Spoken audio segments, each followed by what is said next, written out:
అందరికీ నమస్తే. నేను మీ శ్రవణ్, మల్కాజ్గిరి కార్పొరేటర్. ఈరోజు భాగ్యనగరంలోనే కాదు, యావత్ తెలంగాణ రాష్ట్రంలో కూడా హైడ్రాపై చర్చ జరుగుతూ ఉంది. Hyderabad disaster response and asset protection agency పేరుతోటి రీసెంట్ గా ఒక జీవో తీసుకొచ్చి రంగనాథ్ గారిని దీన్ని కమిషనర్ గా పెట్టి భాగ్యనగరంలో ఉన్నటువంటి న్యాచురల్ రిసోర్సెస్ ని ప్రొటెక్ట్ చేస్తా అని చెప్పారు. సరే, ట్రాఫిక్ కంట్రోల్ గురించి కూడా మాట్లాడారు స్టార్టింగ్ లో. మరి ఈ మధ్య ప్రెస్ మీట్ లో దాని గురించి ఎక్కడ కూడా నాకు కనబడలేదు.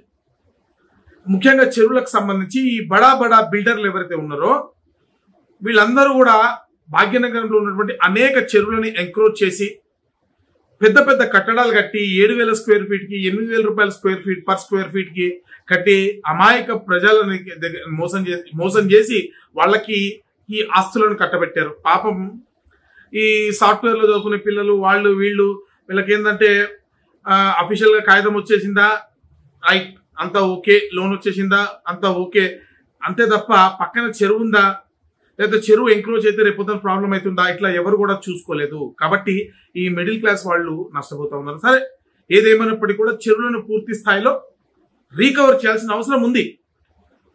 ముఖ్యంగా ఈ వాసవి బిల్డర్స్, రాజ్ పుష్ప, అపర్ణ, లేకపోతే ఇలాంటి అనేక పెద్ద బిల్డర్స్ పైన అనేకమైనటువంటి ఆరోపణలు ఉన్నాయి. ఎల్బీ నగర్ లో ఉన్నటువంటి వాసవిలో ప్రభుత్వ భూమి ఉందన్నటువంటి ఆరోపణలు, నిజాన్ని నిగ్గు తేల్చాల్సిన బాధ్యత హైడ్రాదే. ఈరోజు అపర్ణ పైన కూడా మరి హైటెక్ సిటీ వైపు ఆ ప్రాంతంలో నల్లగండ్ల గచ్చిపోలి సైడ్ లో FTL రేంజ్ లో కట్టిరని చెప్పి అక్కడ కూడా మరి వార్తలు వస్తా ఉన్నాయి. దాన్ని కూడా తేల్చాల్సిన బాధ్యత వాళ్ళదే. రెయిన్బోస్ విస్తాస్ ఆ పక్కన ఉన్నటువంటి మళ్ళీ వాసవి. ఇవన్నీ కాకుండా మీ అందరు గుర్తుండే ఉంటది, కేబీఆర్ పార్క్, నగరం నడిబొడ్డులో కేబీఆర్ పార్క్ ఎదురుగుండా శ్రీనివాసరావు అనుకుంటా బిల్డర్, ఈ కవిత గారి బినామీ అని అప్పట్లో సాక్షాత్ ముఖ్యమంత్రి రేవంత్ రెడ్డి గారే ప్రెస్ మీట్ పెట్టి ఎకో సెన్సిటివ్ జోన్ ఇక్కడ పర్మిషన్ 2 ఫ్లోర్లకు కూడా ఉండదు, మరి 23 ఫ్లోర్లు ఏ విధంగా ఇచ్చారని చెప్పారు. ఆ వెనక మంత్రి కన్స్ట్రక్షన్స్ కూడా అట్లనే ఉంటది. సాక్షాత్ ముఖ్యమంత్రి గారు ప్రతిపక్షంలో ఉన్నప్పుడు ప్రెస్ మీట్ పెట్టి మరి ఆ రోజు మరి వ్యతిరేకించినటువంటి కన్స్ట్రక్షన్, ఈ రోజు వారు అధికారంలో ఉన్నారు, వారు పెట్టినటువంటి హైడ్రానే ఉంది, వారి చేతుల్లోనే ఉంది, దాన్ని కూడా రికవర్ చేస్తారా? మేము RTI వేసి వాళ్ళ పర్మిషన్ కూడా తీసుకున్నాం, ఆ జీవో కూడా తీసుకున్నాం. SRDP పేరుతో ఒక చీకటి జీవో తీసుకొచ్చారు. అక్కడ SRDP పనులు ఏం జరిగినాయో నాకైతే అర్థం కాలేదు. ఎన్టీఆర్ ట్రస్ట్ పార్టీ ఆఫీస్ ఉంది, TDP పార్టీ ఆఫీస్ లైన్ లో స్ట్రైట్ గా, మరి అక్కడ ఏమి SRDP పనులు జరిగినాయో నాకు అర్థం కాలేదు. కానీ సరే, వాళ్ళు ఏదో జీవో తీసుకొచ్చారు అప్పుడున్నటువంటి ప్రభుత్వంలో. దీనిపైన సాక్షాత్ ముఖ్యమంత్రి గారు రెస్పాండ్ అయ్యారు. అనేక పత్రికా కథనాలు కూడా వచ్చినాయి. మరి దాంట్లో 25 కోట్ల రూపాయలు 25 కోట్ల రూపాయలకు ఒక్కొక్క ఫ్లాట్ ని అమ్మినటువంటి పరిస్థితి చూస్తా ఉన్నాము. మరి దాన్ని రికవర్ చేస్తారా, చేయరా ముఖ్యమంత్రి గారు?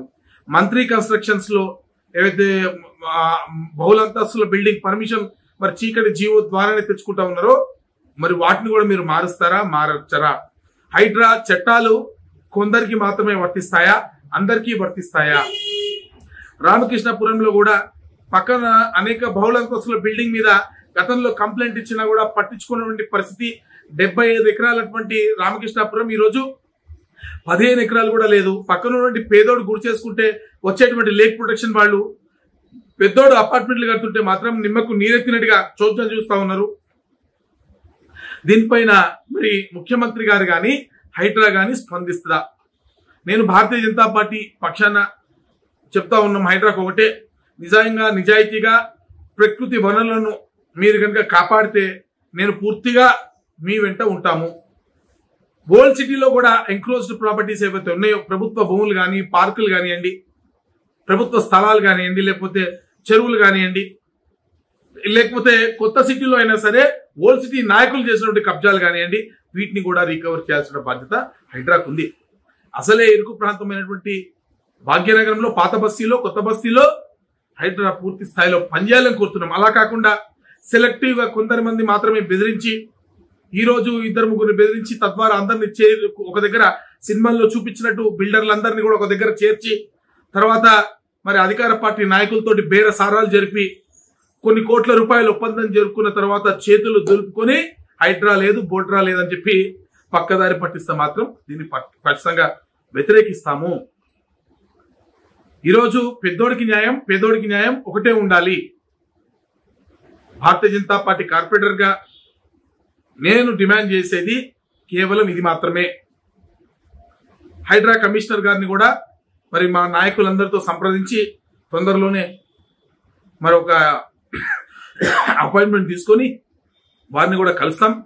అనేక విషయాలు ఆల్రెడీ ట్విట్టర్ ద్వారా అనేక మాధ్యమాల ద్వారా లేకపోతే ఇంతకుముందు ఇచ్చినటువంటి విజిలెన్స్ కంప్లైంట్స్ ద్వారా ఆల్రెడీ రికార్డ్స్ ఏవైతే ఉన్నాయో వాటిని కూడా తీసుకొచ్చి వారి ముందు పెడతాం.